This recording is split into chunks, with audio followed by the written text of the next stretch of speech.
Well, hello there. We're going to do a fantasy book review today. It's for the Bonehunters. It's by Steven Erikson. It is the 5th book in the Malazan Book of the Fallen, which is the greatest fantasy series of all time by far.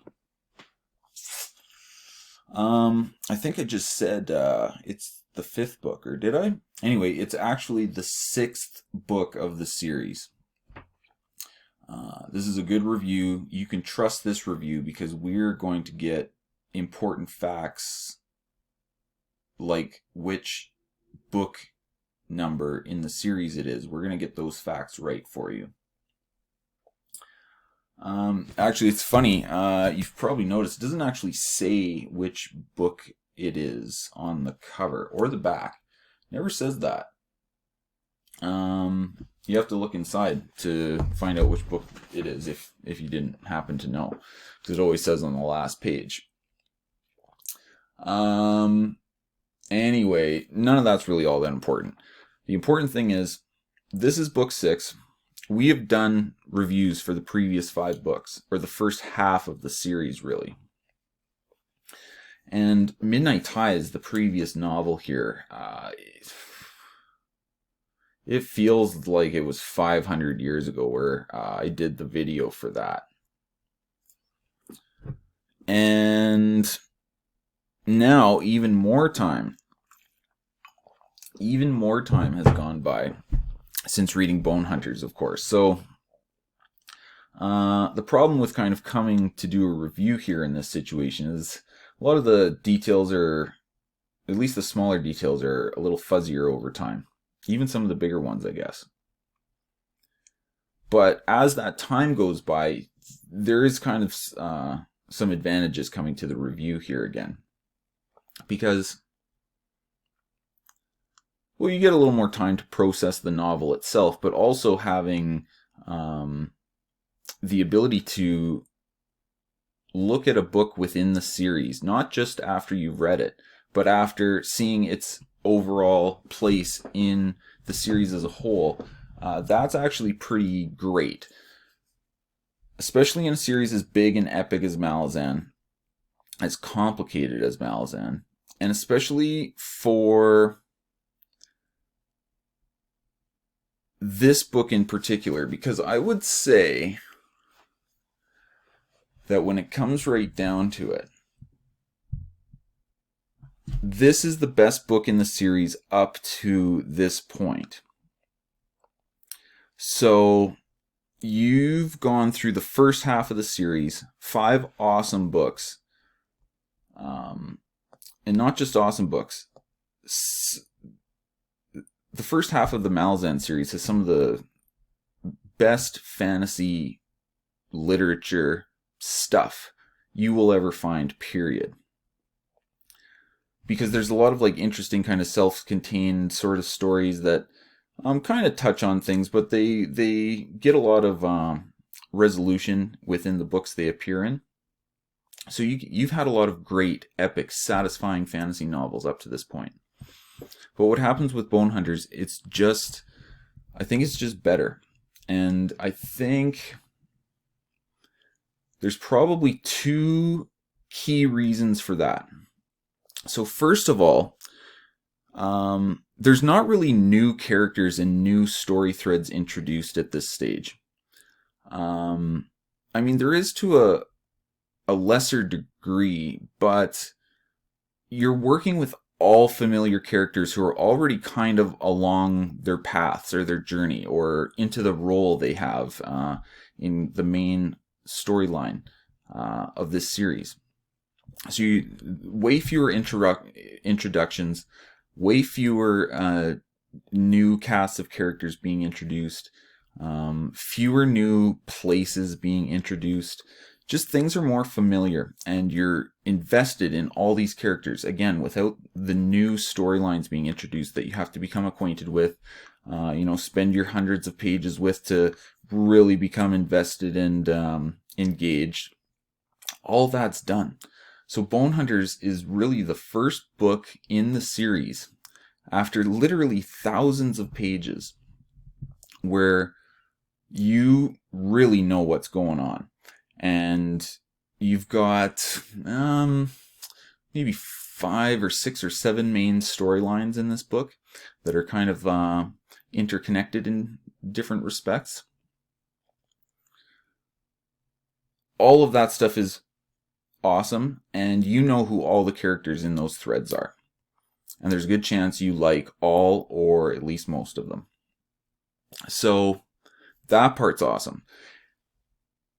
One of the reasons Bonehunters is so good. The other reason I would say is probably just because the awesome factor is ramped up so high.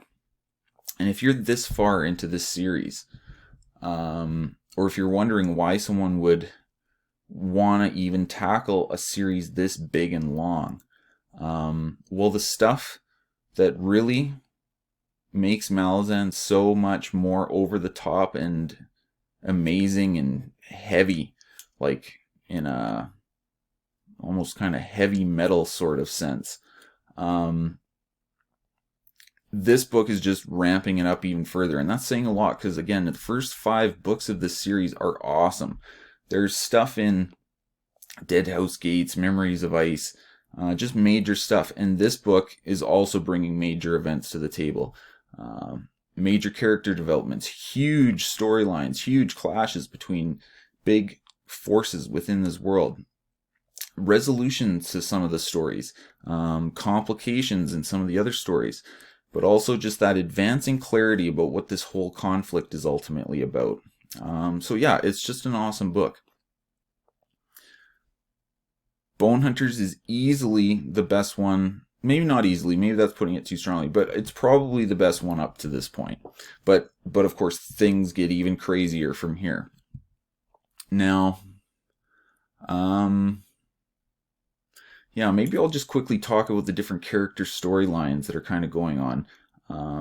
So you're really picking up the main stuff from House of Chains.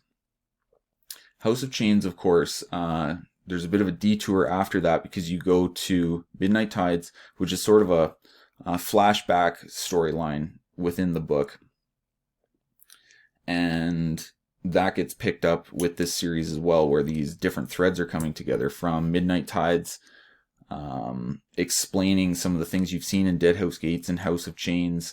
All that's kind of starting to clash in Bonehunters.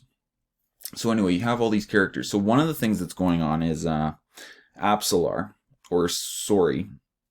She's kind of working with the god of assassins. She's kind of on some missions, so she's kind of working with the forces of shadow, and she's got a lot of emotional problems. I guess she's got a lot of sorrow that weighs her down, and she's got kind of a love story that didn't exactly work out with Cutter, who's also in this book in another story thread. So her story is pretty good. There's a bit of a mystery to it. It kind of ties into things. But it's not too major, I guess, in the grand scheme of things, perhaps, compared to some of the other stuff that's going on in this series. So what else? There's, well, Cutter himself, of course, he's on kind of a quest for Hiboric, with Hiboric, the guy who's got no hands. He's kind of like the chosen of the tiger war god guy now. And he's kind of embroiled in these different divine forces that are kind of screwing with his head and screwing with his life a little bit. But he's trying to basically do a reverse version of the quest that led him to the Jade statue, which was in Dead House Gates. So he's trying to return to that point. He doesn't even really fully understand why he has to do it, but he wants to kind of simulate a similar kind of party that he did it with originally. And so he's got Cutter with him now. He's got the prostitute from the rebel army camp, I think. And then he's got the young Felison. So that storyline is crazy. The Jade statue stuff is, of course, one of the big mysteries of the Malazan universe. And a big piece of what that's about is revealed here, but it's subtle. And it's interesting. This storyline kind of partway through the book, it sort of gets resolved in a sense, and it's pretty cool what it means for, I guess, the metaphysics of the Malazan world and what the nature of the jade statues is. Yeah, it's pretty crazy. Pay really close attention to this storyline because it gets sort of followed up on, but it's never fully explained. It just gives you a lot of hints to build a reasonable answer on your own. But this part is awesome. The jade statue stuff is awesome. Anything to do with that stuff is always cool. The last time you saw a jade statue would have been Deadhouse Gates.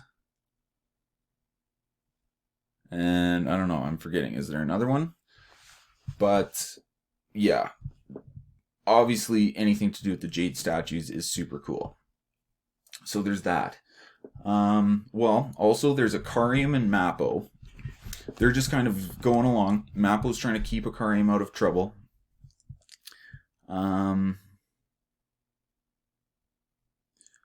But some people know Akarium's out there and he's a bit of a wild card, really dangerous.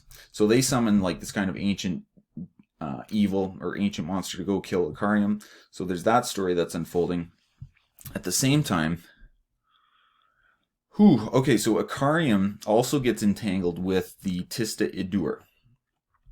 You know from Midnight Tides that the Tista Idur basically win the war, and then they kind of start their expansionism. And part of what's behind that is they're trying to find a suitable opponent for their great emperor. The pretty badass villain from Midnight Tides who every time he dies he just comes back stronger. So yeah, he gets kind of mixed up in that too. So that part's really good. The Akarium storyline is awesome. Also getting mixed up with, a possible challenge to the Emperor is Karsa Orlong. At the end of House of Chains, he was kind of heading west. I kind of forget what he was even trying to do, but I think he was just kind of exploring, and he had someone with him, like the witch or something. Anyway, he gets kind of mixed up in the Tista Idur situation as well. So you can imagine Karsa and Akarium have already mixed it up before. Now they're going to be converging with this emperor of the Tista Idur. And of course that's going to be crazy. So that whole storyline, bringing that stuff together, very interesting. And it ends up converging with another plot as well, which is the whole thing with the first throne. Do you remember that? So at the end of House of Chains, you'll remember that Trull is kind of hanging around with Onrak and their other allies that have been kind of whipped together on this impromptu basis to defend the first throne from this attack that's coming. So after all that time, you're back at this storyline. And without going into too much spoilers, the Akarium thing ends up interacting with this. And Quick Ben interacts with this. And there's a lot of convergence that happens here at this first throne battle. The first throne battle is delivered on a silver platter. And it is awesome. And it has to be. There's a lot riding on this because it would be disappointing if it kind of sucked. You leave off at the end of House of Chains waiting for this battle. Then you've got all of Midnight Tides. Then you've got basically all of Bonehunters, because this battle at the first throne takes place at the ending. Or kind of one of the big endings that's happening. And it is awesome. It's a huge grand finale that lives up to the previous big grand finales. And it's only one of the grand finales of this series, or of this novel. Bonehunters has, a few different things going on that are all pretty huge. So, yeah, there's that part. The whole troll story. Now he's going to be facing off against his former brethren. And, yeah, it is unbelievably brutal and awesome. A really great climax to the story. One of the climaxes. Okay, so we were talking about the different story threads that are going on and why they're all so good. What did we miss? Oh, well, there's the actual Malazan military storyline, which obviously is a fairly big part of it. So kind of funny to leave that for the end, but yeah, I kind of forgot about it here. So let's see. You will recall at the end of House of Chains. House of Chains kind of has an ending that doesn't really match your expectations. What I mean by that is the big thing with House of Chains is you've got this kind of mysterious Malazan military commander leading this mostly fresh new recruit army against the rebel apocalyptic army. And you're expecting this big, Braveheart style clash at the end of the novel. House of Chains doesn't deliver that. You will remember that the rebel army does get pretty trashed, but it's not by the Malazan forces. All this other crazy stuff starts happening. One of those convergences. And what's left of that rebel army flees to this kind of fortress city to hold out and make their last stand, while the Malazan army pursues them. So that's what's happening in Bonehunters. And I remember, at least personally, reading House of Chains and thinking, well, it's an awesome book, absolutely amazing book. But the way that ending unfolded kind of, I don't want to say a negative thing about it, but it did kind of bother me. Just because it, again, upset expectations a bit. But with Bonehunters, you're going to really appreciate why Erikson did it this way. So what happens is, again, you've got that new recruit army waiting for their big test in battle. And it doesn't come. It comes in Bonehunters now. And whatever you envisioned in your head for the showdown in House of Chains between these two armies, Malazan versus Rebels, what happens in Bonehunters to this army is a million times crazier than whatever you imagined, again, happening for House of Chains. This is kind of like this showdown with the Rebel army, the siege of this city. It's kind of like the halfway climax of the book. I think if I remember right, it's definitely happens in the first half. And it's huge. It's like this massive 150-page chapter that's so well done. It's basically this huge battle, this huge chapter with no breaks. Unlike most of the Malazan chapters, which go between different characters or different story threads, this is all focused on only the siege. It's quite interesting as a chapter that way, just in terms of the normal style when you compare it.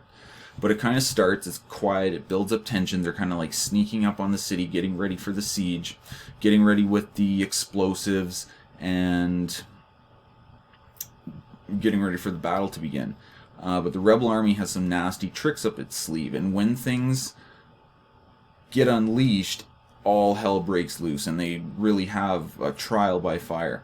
And it's pretty wild. It's very intense, very brutal, very harrowing writing, very violent, quite awesome, military, squad-based warfare chapter. And then it kind of slows down, but it maintains this tension because there's kind of like this, I guess you could call it like an escape section of the chapter, like after the main part of the fighting dies down. And that part is also awesome and quite emotionally fulfilling. And then from all this, you basically get the Bonehunters, which is the new unit, sort of, that's kind of like the spiritual successor in a sense of the Bridge Burners. So it's an awesome chapter, and that's only, again, like the first half of the book. Things get just crazier from there, because the Malazan army, there's some crazy stuff going on in like the internal politics of the Empire. The commander of the Malazan army that's been working on the rebels, they're going to have to deal with that. And so there's this whole other second kind of segment to the Malazan story, which comes to a major climax again at the end of the book. Yeah, you get to see a lot of Callum, the super assassin, in action, and he's amazing. He's pretty much the star of the end of the book. You do get to see lots of quick Ben action in this book. You get to see more of Lacine, and the constant debate, is she a genius or is she a screw-up? There's that interesting ambiguity to her and her schemes. So that's all very interesting. Damn, it was just an awesome book. There is another little Malazan thing going on. This isn't even like a major story, but it still like results in like gods getting wiped out and stuff. But there's Ganos Perrin. He's the master of the Deck of Dragons now, so he has a lot of like kind of interesting power within the world, or influence, I guess you could say. And he kind of tackles this problem where one of the crippled god's allies, which is the goddess of disease or whatever she was, she starts spreading a disease on the continent with the rebel army. And it's not really a huge part of the book, but it's pretty interesting. It interacts with some other parts of the storyline, and sets up some kind of like deals that are important later on. So it's all pretty cool. Yeah, I guess that's all the storylines. Like, I'm just kind of rambling now, and this is getting a bit long. But yeah, all the storylines are awesome. Let's see. Yeah, I guess that's it. Not much to say. It's the best book so far. I guess I'll just try and wrap this up here. We'll try and do some more reviews, of course, before another 500 years go by. After this book, I strongly recommend reading the Esselmont novel, which is Return of the Crimson Guard. It follows up on the main... how would you say it? It's like the Crimson Guard come back while the Malazan Empire is kind of having this internal strife, which follows the aftermath of Bonehunters. So if you want to kind of see how that unfolds, you have to go to Return of the Crimson Guard, because it's not really addressed with the same coolness and detail, obviously, if you just go straight through to the other Malazan books. And if you're not going to read all the Esselmont stuff, at the very least, strongly consider reading Return of the Crimson Guard. You should have already read the Esselmont book, Night of Knives, before Bonehunters. That's the latest you'll probably want to read that one, because you will see some Night of Knives stuff that pops up in Bonehunters. Not 100% necessary, but it'll add some value for you, and I recommend it. And then, yeah, whatever happens with Night of Knives, Return of the Crimson Guard is an awesome book to read after this, before you move on to Reaper's Gale, which is book 7. Okay, I've kind of talked for enough. 5 out of 5 for this novel. 5 out of 5 for this series. And remember, it's book 6, not book 5. We'll talk to you later. Thanks for watching.